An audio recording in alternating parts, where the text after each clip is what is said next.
રહ્યા છે પૂણા વિસ્તારમાં આગની ઘટના બની છે। આંજણા ફાર્મમાં લૂમ્સના કારખાનામાં લાગી છે આગ।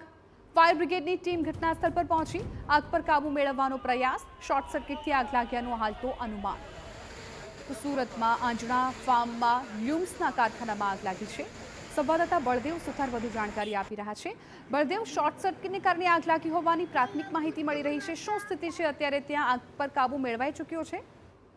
જે રીતે સુરતની અંદર અવારનવાર આગ લાગવાની જે ઘટનાઓ છે તે બનતી હોય છે, ત્યારે આજે બપોર બાદ જે સુરતના જે પૂણાગામ વિસ્તારમાં આવેલું આંજણા જે ઇન્ડસ્ટ્રી છે તેની અંદર આંજણા ફાર્મની અંદર એક જે લૂમ્સનું કારખાનું છે તેની અંદર અચાનક જે ત્રીજા માળે અચાનક કોઈ કારણસર આગ લાગવાની જે ઘટના બની હતી અને આ જોતમાં આગે જે વિકરાળ સ્વરૂપ ધારણ કર્યું હતું અને મોટી સંખ્યાની અંદર ફાયરની ટીમો હતી તે તાત્કાલિક દોડી આવી હતી। અને જે રીતે અત્યારે TV9ની સ્ક્રીન પર જે રીતે દ્રશ્યો જોઈ શકાય છે કે આગના જે એટલા મોટા ધુમાડા દેખાતા હતા કે 3 થી 4 કિલોમીટર સુધી પણ આગ જે છે તેના જે ધુમાડા છે જોવા મળતા હતા। સ્થાનિક વિસ્તારોની અંદર એક જે ચિંતાનો જે માહોલ જોવા મળ્યો હતો અને તાત્કાલિક 10 થી 15 જેટલી ફાયરની ટીમો ઘટનાસ્થળે પહોંચી અને સતત આગ ઉપર પાણીનો જે મારો ચલાવી અને આગ ઉપર કાબુ મેળવવા માટેનો જે પ્રયાસ છે તે શરૂ કરવામાં આવ્યો છે। અત્યારે જે રીતે માહિતી મળી રહી છે તે પ્રમાણે આ જે લૂમ્સના કારખાનાની અંદર 2 લોકો હતા તે ત્રીજા માળે જે ફસાયા હોવાની જે વાત હતી ને તેના કારણે ફાયર વિભાગ દ્વારા ક્રેન મારફતે આ બંને જે કામદારો છે તેને રેસ્ક્યુ કરી અને જે બહાર કાઢવામાં આવ્યા હતા અને કેટલાક અંશે આ જે યુવકો જે છે દાઝ્યા હતા અને તાત્કાલિક 108 મારફતે તેમને હોસ્પિટલ ખસેડવામાં આવ્યા છે।